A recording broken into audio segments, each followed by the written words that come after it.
Hello, welcome to the self-learning platform by Dr. Sushma Singh. Today we start Unit 10, Women's Movement. And our topic is the left and women's movements. The Communist Party since 1950s not only provided women leadership but also kept the women's question in the center of political discussion. However, with the split in the communist movement in 1964 and emergence of many new voices within the left movement which questioned old assumptions of the Marxist parties, new ideas, and organizational principles to articulate demands of communities and groups began to emerge.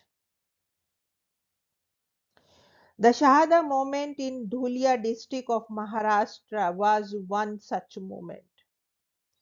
The exploitation of the local Bhil tribe landless laborers by the non-tribal local landowners was the key issue in this. To add to the woes of the tribals came the successive drought and famine in Maharashtra.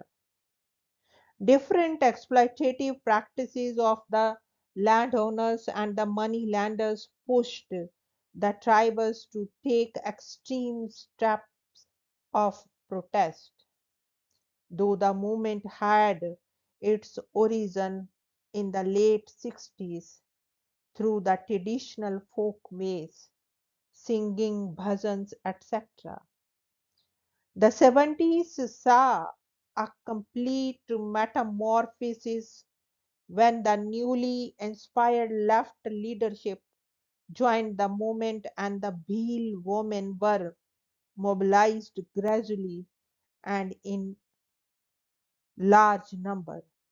However, in the course of the movement, it was realized that the issues that were central to women in these areas was not exactly what the organization had initially thought. For example, after the agitation began in Shahada movement that it was realized that the most of the women were landless wage earners and the demand for higher wages would address the women's issue more directly. The movement gradually shifted to cover issues such as higher wages and anti-alcoholism because it was found that the husband's habit of having liquor eats into domestic economy and women had to struggle more to keep the household going. Alcoholism also led to regular wife beating. Issues such as these, which earlier were not part of the concerns of the movement, came to be realized as intimate reality of the woman's life and were taken up.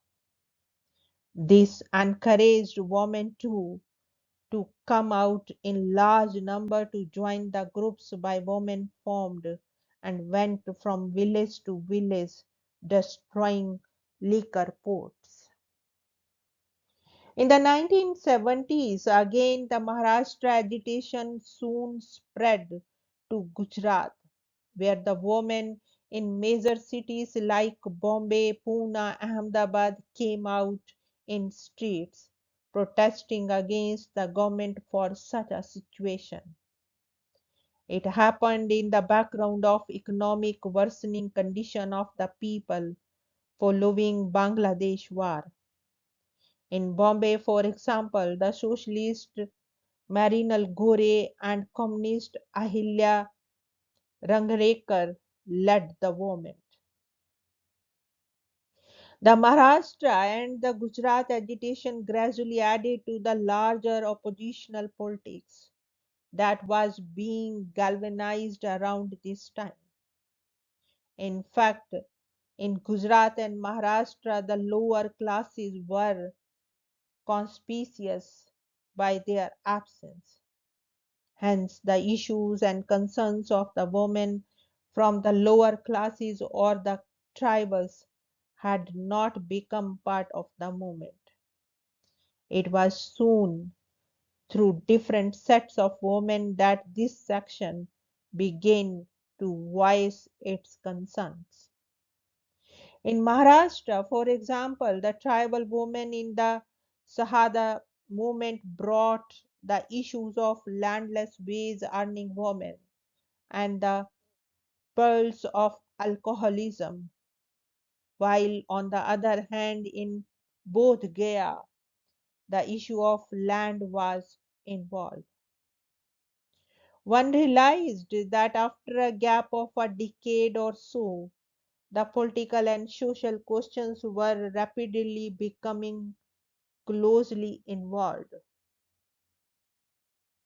The arrival of the new classes into the picture meant that the political landscape would have become more complex and sharper questions to resolve. Gandhian ideas of femininity and the role of female were now questioned, and so were the symbols used by him. It is in such a situation that the mobilization of women too began to take place. This was also the time that when the Western feminists began to raise the questions whether the issues that they have been fighting for really applied to the third world woman, as there are doubly suppressive patriarchy and poverty. The same situation prevailed in India when the issues that were raised by the women movement, either under the rubric of equality or right, really applied to the women of the different social strata. It is vividly portrayed in the experience of the Sahada movement, when in the course of the movement the organizer came across the different issues and changes, the demand and mobilization patterns, land rights issues, which even the recent feminist writers have shown to be the most important issues, where most of the population is without land. The issue of who would give land to them brings us back to the issue of state and also the democracy that obtains in India. The year 1975 was declared as the World Women's Year by the United Nations. The Women's Decade 1975 to 1985 witnessed women related activism by feminist groups as well as political parties. These were primarily urban based activist groups. It was, however, the state which was promoter of many progressive steps for ameliorating women's condition and saw a large number of activities. Maharashtra was hotbed of left inspired women's activism. The Maoist inspired women organized the Purogami Satri Sangathan, Progressive Women's Association, and Satri Mukti Sangathan in Bombay. Conferences of women were organized in Pune by Lal Nishan Party and the Shramik Sangathan, both Maoist organizations, which were attended by a large number of women from across party lines and from across the state. It was also during this time that Dalit movement and the feminist got linked. A Mahila Samta Sainik Dal too was formed by some Dalit groups in Maharashtra. The Maoist group and the Dalit organizations gradually provide a new edge to the argument that religion and caste system provide additional legitimacy to the oppression of women and hence have to be attacked for any possible women's liberation. The new phase also came with a new consciousness. How should women be organized and represented? While women's moments like Sahada showed that women could be organized in the process of movement in which issues close to women's lives would emerge. A self conscious feminist stream also came to assert by now. While most of the feminists were drawn from the urban middle classes and were seen to be unable to represent the whole of the women of the society, there were serious thinking that there need to be organization outside the movements.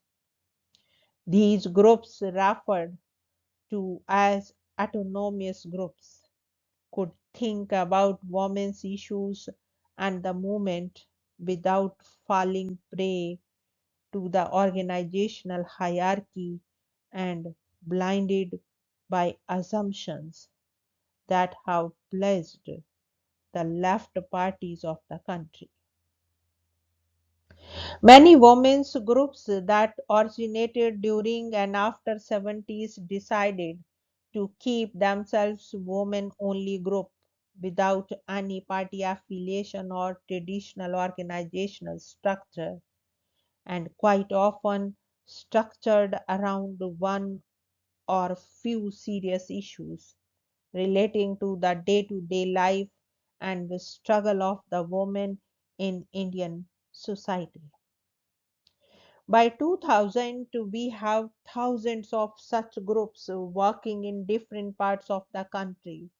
And in fact, the Indian women's movement by 2000 is characterized more by these groups across the country than by the organizationally structured movement as such.